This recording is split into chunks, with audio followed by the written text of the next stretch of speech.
Ia uitați aici oamenii noștri de la Dolați. Ia, filmezi? Da, se dau de pe dealuri. Hai, dă-i morții, mă. Am frică. Ia uite, se dau de pe dealuri oamenii. Și cu o bicicletă de 5 lei se va da de pe acest deal. Stai că îmi pleacă bicicleta de 5 lei. Dă-mă gata. Dă-i. Du-te, mă. Dacă mă. Nu mori. Dacă. Nu ești război, stai liniștit. A, da. Care aveți curaj? Primul? Care? Florinel? Ușor, îi dă drumul. Ușurel la roți. Apropiem puțin roțile. Ia uitați-l. Mi-a dat după vale, că să dă primul. Vali? Uitați-l. Dar dacă dau un pic. Un profesionist gamer. Care joacă și GTA 5. Ia uitați-i! Dorețerii! Urci? Bravo, coleguțu! Hai că mă dau pe altă parte. Dă-te pe partea mea.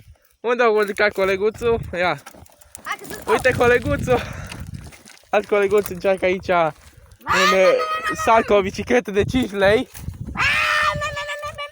Face ca un Lamborghini, dar este un copil de 10 ani. Și s-a dat și a picat! S-a lovit la coaie! S-a lovit la coaie! Da, bă, ce vrei? Și s-a întors șițul! Ia uitați, deci că sunt cu motocross-uri. Am avut motocross. Păi ai avut, dar l-ai dat pe ceva mai rău, un cadru. Un cadru fără roată în spate, mai exact. Da, uite, și roate în spate și motorul de să plecat. uitați aici un profesionist gamer, adevărat. Și acum e imposibilul. Domnule Valentin, cum este canalul? Canalul asfalturilor și pământurilor. Care este canalul dumneavoastră de YouTube? Vali Gamer. Așa. Am 73 de abonați, sunt fan Shelly. Doream Popa mai exact, știți dumneavoastră, Mădălin, Mădălin Cărban. Aici este un copil cu o bicicletă de 5 lei. Nu e a mea, Păi nu e a ta. iar versioana mea. Păi da, fiindcă bicicleta asta nu valorează 5 lei. Dar mai puțin, mai urât am frică.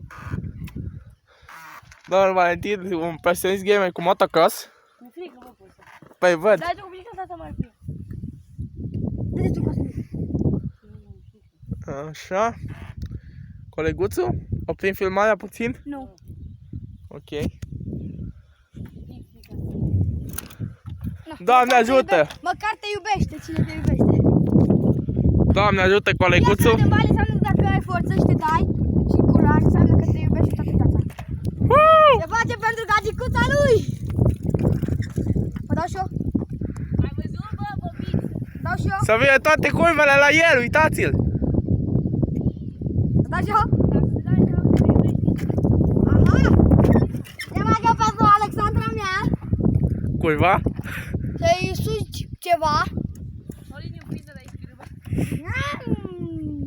Ia uitați! Pentru Alexandra mea! Dă-mă pe aia! Nu dă pe aia! Nu că ai bicicletă bună! Nu pe asfaltul! Nu pleacă!